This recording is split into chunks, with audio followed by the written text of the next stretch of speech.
So welcome or welcome back to another new episode here at Care Live. My name is Kenzie Rock, and today we will be discussing an amazing book.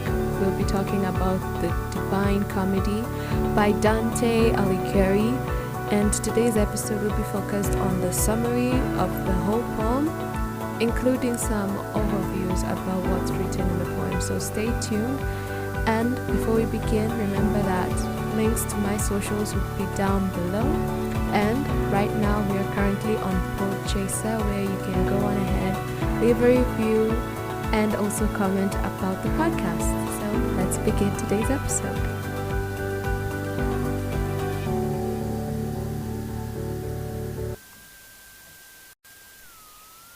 So many movies today and series have been using a very descriptive what can we call it, a descriptive saying that abandon all hope, ye that enter here. And this is actually a line from the Divine Comedy, which is found in chapter 3, line 9. And the Divine Comedy is an exceptionally imaginative poem of immense scale and emotional power. It's what one would describe as an adventure story, one with a metaphysical epic of mind and spirit that takes the reader through the monstrous depths of hell, onto purgatory, and out into the great manifest of heaven. It was written in the 13th century by Dante Alighieri, who is widely known as Dante, who was born around May 21st and June 20th of year 1265 in Florence, Italy. He married when he was about 20 years old, but the real love of his life was a different woman named Beatrice, a woman Dante claimed he had only met twice since they were 9, but he was deeply in love with her. Even after her death, he was still in love with her. The exact nature of Dante's love for Beatrice is unclear, though she is one of the major pillars to the plot of Inferno, which is the first part of the trilogy. She is the one who sends Virgil to serve as Dante's guide through hell and purgatory, which is Inferno and Purgatorio, as known in the book. And being a pagan soul, Virgil was not allowed to enter paradise or paradiso, and passed Dante off to Beatrice at the end of Purgatorio. So Dante's prominence in the politically divided city of Florence, Italy, led to his exile, and all that he owned was seized, leading to bitter sentiments towards his city and all those within it. All this can be seen and is written in the Divine Comedy, from part 1, which is Inferno, part 2, which is Purgatorio, and part 3, which is known as Paradiso. And it's a big trilogy, so it can take some time to read. But he began to write all this upon his exile, so it took him 10 years to come up with all this, but in the end it was all worth it. He wrote it in Italian instead of Latin, which was custom, and this decision of his to write it in Italian made his work available to a wider audience, not only for the elite and the learned, but also to the common people of Florence, Italy. He sadly passed away on September 13th or 14th in year 1321. And all of these life experiences feature prominently through the chapters of the first part of the poem, Inferno, which is crucial to understanding the magnificent poem. Inferno is made up of the divided Florentine politics, classical philosophy, and mythology, and the teachings of the Catholic Church as it's known then and today. Because of his exile, Dante composed the Inferno in a way that not only exposed political and church systems and areas of corruption, but also to grind axes with the powers that were in Florence. Inferno also contains Catholic Church teachings like the beginning and the the revelation in the end, how the world's supposed to end, and Dante's inclusion of characters and references from works written by Greek and Roman philosophers like Virgil himself and Aristotle and famous poets. Inferno is made relatable to most people and accessible to readers across time. So no matter what sort of reader you are you a reader who enjoys modern fiction, or are you a reader who enjoys mythology from the Greeks or Romans or the Egyptians, this book, Divine Comedy, is a book for you, and especially its first part of the trilogy, Inferno, will be something that will be relatable to any sort of reader. So one must also understand the cantos or the sections of a long poem and the terza rima form, which Dante invented, specified for his work itself. So let's get into the plot. It's a big book, okay? It's 456 pages. I've read it myself. I've read the translation by Henry, and once you read it the first time, you might think that Dante was tormented. I personally think that Dante was tormented, and all the emotions that he felt. He felt pain, he felt anger, he felt resentment, and all this, he still felt love for someone who had died. But all these emotions powered him to write these 3 stages of this book. So we will first start with Inferno, which is the first part, and the introduction of Inferno presents the narrator and central character Dante Alighieri, lost both in life and quite literally in the woods. So picture Little Red Riding Hood at the edge of the forest. So she's lost in life, she's lost in the woods, but this is Dante without the hood and without the big bad wolf and without the basket going to grandma's. He is actually heading towards hell, and the big bad wolf in the story is actually Virgil, who's good, and he's leading Dante through hell and purgatory. And during the rising action, Virgil, the Roman poet, the actual Roman poet, is in the book, and arrives as Dante's guide, who was sent by Beatrice. Together, the 2 main characters journey through the circles of hell, and according to Dante, the circles of hell were in 9 stages. So these were limbo, lust, gluttony, greed, anger, heresy, violence, fraud, and treachery. So these were the 9 circles, according to Dante, the 9 circles of hell. So sinners are punished in different sections of the 9 circles, and the poets observe their behavior and punishments and sometimes pick with them, learning of their sins, crimes, and misgivings. A number of figures in hell are Florentines or mythical features like Greek and Roman mythology creatures, and they are repurposed for Dante's story. So however you know a specific mythical creature, let's say vampires, werewolves, or Hercules and Zeus, Dante managed to twist it so that they can fit into his story. And this is actually something very fascinating, because not so many authors do this. That's why this book is one of the greatest works of art he has ever done. And as the poets descend into hell, circles of hell grow smaller, with each punishment growing more brutal and vicious than the last, as the distance from God grows wider and the distance from Lucifer himself grows narrower. So hell's final circles aren't all that of fire and brimstone, but instead are frozen, icy landscapes. This is actually something I personally did not understand, why he perceived as hell being frozen at some point. But to him, the first half was all fire, brimstones, misery, and then the final stages of the circles were actually frozen, icy landscapes. And in the climax, Dante and Virgil reach Lucifer, the damned king of hell himself, who is portrayed in the trilogy as a giant whose torso protrudes from the ice, with 3 heads chewing 3 particular traitors.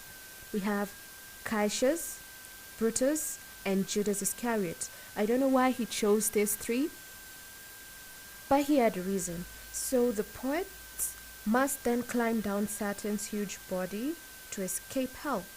And during the falling action, Virgil explains to Dante that hell was formed when Saturn fell from heaven, which is something we all know, which created a vast pit that reached the center of the earth. This is something common. We know that. Growing up, you've always been told that hell is right in the middle of the earth's crust, though geography has taught me that the middle of the earth's crust is actually molten lava. So I don't know which the poets are now emerging from. And in the resolution, Dante emerges from hell and sees the stars overhead. This establishes continuity, leading the way for the next part of Dante's Divine Comedy trilogy, which is Purgatorio. So, Dante's hell is a vast, sprawling place. Some parts are terrifying and painful, some are just tragic, while others are just downright hilarious. All this forms an epic journey. All this, it's just for an epic journey. That is literature, influential poetry, a study of class, power, and morality, history, mythology. Dante's Inferno truly has something for everyone. And like I said, you all have to read it. You don't have to read the rest of the part if you don't want to. I'll leave an audiobook right after this episode. I'll leave you an audiobook, a full audiobook of the whole trilogy. So you just spare yourself 13 hours. You can download it and listen it for yourself. So recap of the whole plot of Inferno. Dante is exiled. His exile causes him to write Inferno. What powers Inferno? The disgust he feels for his church, the sentiment he feels for his city and all the people within it, and the pain of losing the one he loves. So he takes you through a journey from earth, through hell, through the 9 circles of hell, and out of it again. So that's basically, in a rough patch, what Inferno is all about. Before I dive into the plot of Purgatorio, let us go to a very quick break and listen to this sponsored ad.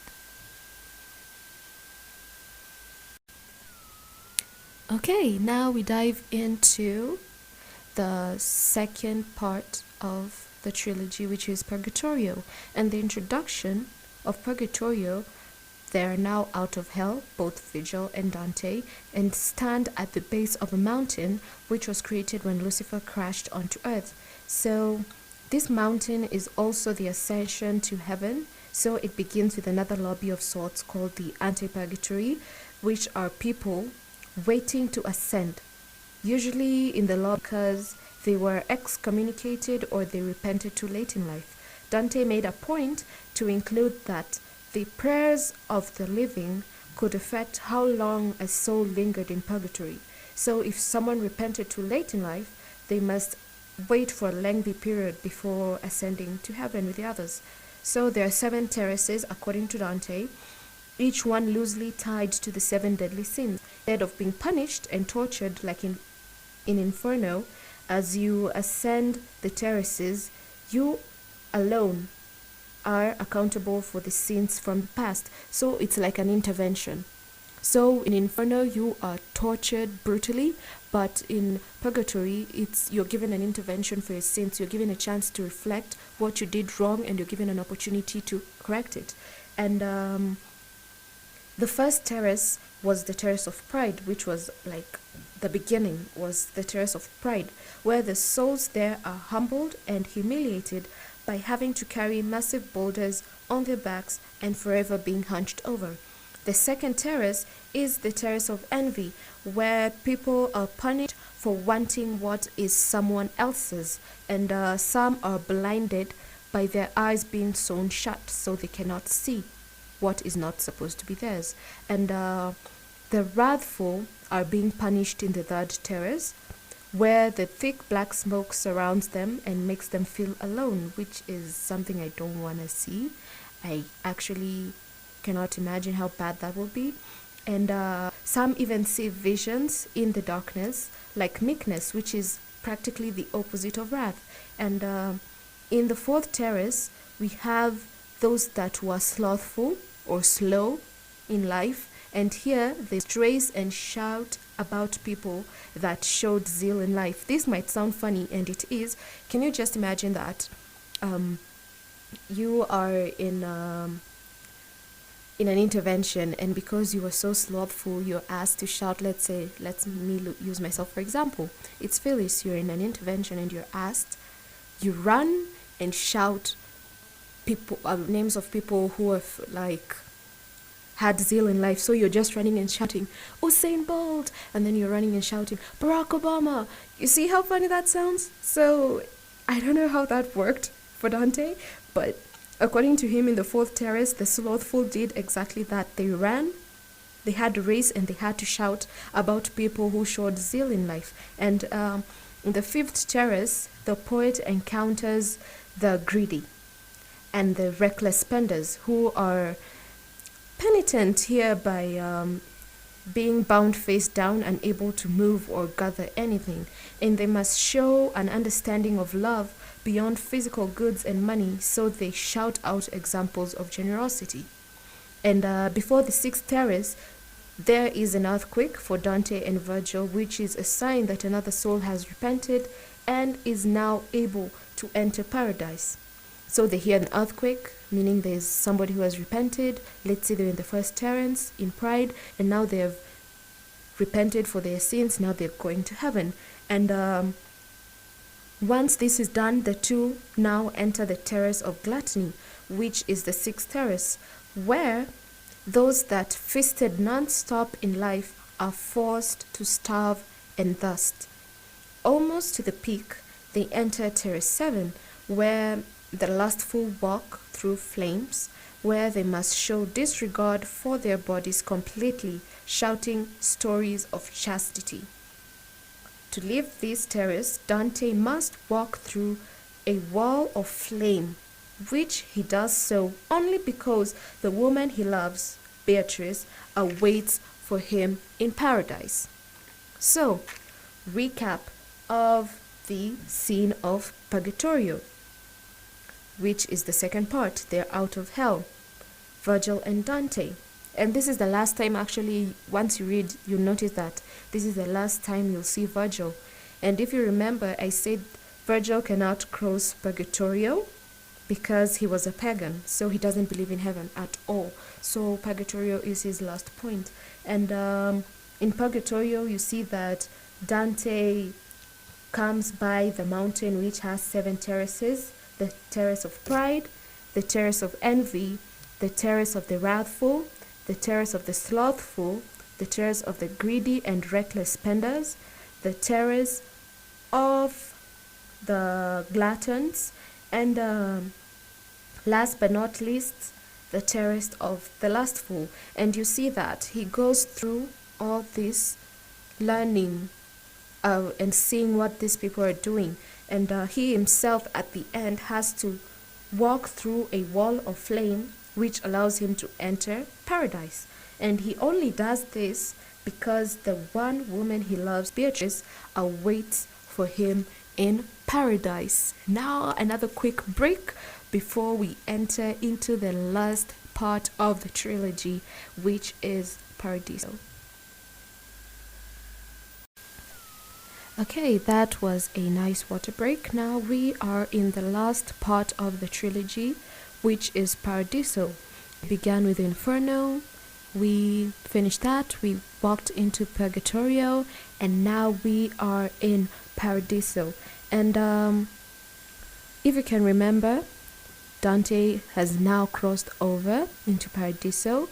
He has left Virgil behind because Virgil was a pagan during his life and during when he died, so he doesn't believe in heaven. So that's his last point. And Dante meets Beatrice, and they are going to ascend through the spheres of heaven, floating higher and higher towards paradise. Virgil, his guide until now, as you well know, does not follow. And the first sphere, according to Dante, is the sphere of the moon, which is for the souls that have been unable to keep their vows, usually when it comes to the vow between them and God. So we see a lot of authority figures and religious figures that were kicked out of their positions, not of their own fault. The sphere of Mercury is the second, which is for those that were right and just, but were driven by ambition, so not entirely selfless. Let's say those that were driven with fame. You do something, but fame overtakes you and you forget what you did the purpose for. Or those people that, let's say, somebody who holds charity events for goodwill, but in the end, they're doing that because they love the money they receive and the fame they receive. So, according to him, they fall on the sphere of Mercury. The third sphere is the sphere of Venus, which is for quote-unquote lovers, people that loved God and humanity so passionately that alone earned them a place in heaven. The fourth sphere is the sphere of the Sun, which is for the wise and intellectual who sought out to educate and change hearts and minds. So Dante has some discussions with a few of these wise leaders. I personally would too, because I'm pretty sure Dante himself had questions for these people. And since they are on their way to heaven, they don't seem like bad people, do they now? And the fifth sphere is the sphere of Mars, the warriors. Their souls hold up the shape of a cross. So like picture the cross itself and then picture like people with wings clinging on the sides from the foot to the headrest to the armrest. So it's just lined on the edges with people. And these souls have fought and given their lives for faith, including many heroes from the Crusades. And the sixth sphere is the sphere of Jupiter, which is for the souls of the just rulers, make up the shape of an eagle. So they're just in the sky and then they make this shape of an eagle, telling Dante about the importance of divine justice. The seventh sphere is the sphere of Satan, those who lived their lives in prayer and contemplation. These souls are actually very, very angry at all current state of the church and corruption inside it. Dante used this section to express his discontent with the church of their time, and the eighth sphere is called the fixed stars, which exists in the constellation of Gemini, as this is almost his final destination. So he's able to look back and see Earth in the distance. So he's in space? I don't know. I think he's in space myself. And Dante meets the greatest saints to exist here, including the Virgin Mary and the Apostles. And the last sphere is called the primum mobile, and its last physical stop on his adventure. And we see 9 orders of angels surrounding God, all appearing as bright lights and energy. Beatrice recounts the story of creation here, how God put everything into existence, and we enter the last realm beyond physical existence, which is the Empyrean, and Dante sees the shape of a rose, but it represents all divine love, and heaven, as he just experienced, exists inside this flower that he sees. Dante also sees God himself and describes it as best as he could in the book, and as 3 overlapping circles to represent the Holy Trinity. The poem comes to an end as Dante gives up on trying to describe it, not having the words or the thoughts to understand what he saw there. He says, quote unquote, "That was not a flight for my wings." The end. So we've conquered the whole book in a matter of almost half an hour, and recap of the whole Paradiso. It's now Dante and his love Beatrice. They are now in paradise. They walk through the spheres of heaven, which I wasn't sure this was something that could happen. So we have the first sphere, which is the sphere of the moon, the sphere of Mercury, the sphere of Venus, the sphere of the sun, the sphere of Mars, the sphere of Jupiter, the sphere of Saturn, the fixed stars, and the primum mobile. And though the premium is like the last physical stop, and now we enter the divine entity, which is the Empyrean, where God is present in the middle of the rose. So I'm pretty sure right now you're wondering, was Dante crazy? No, this was a man tortured by his emotions that were forced onto him by his own church, his own city, his own people, his own family. And all this pain, all this torture is too much for one soul. So during exile, you have got nothing to do. What would you have done yourself if you were in Dante's shoes? Just picture that.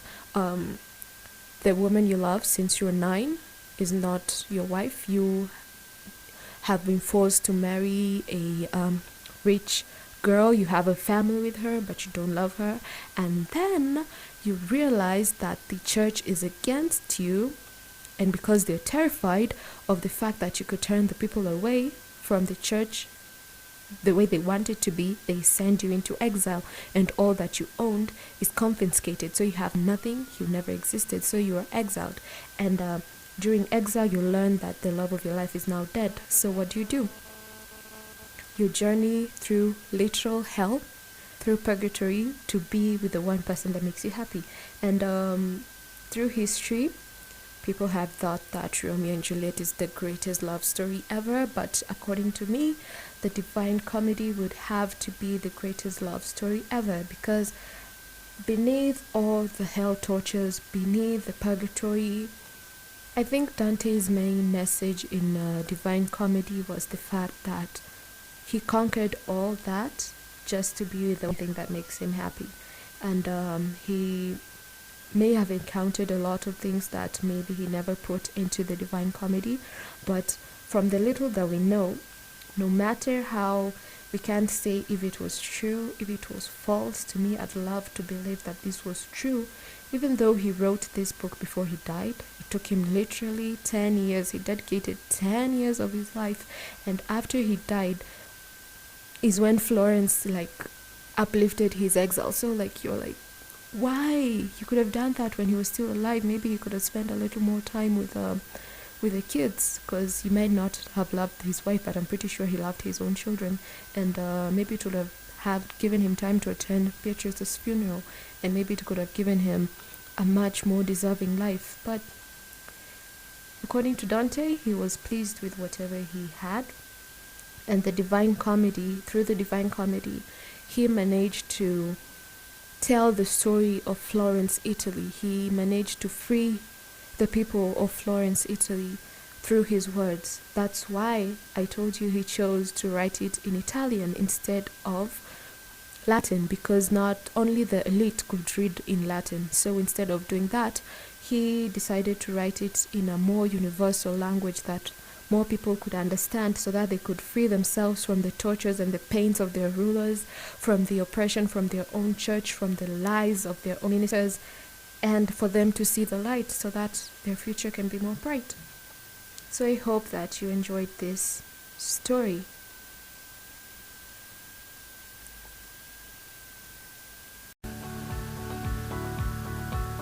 I hope you enjoyed today's episode.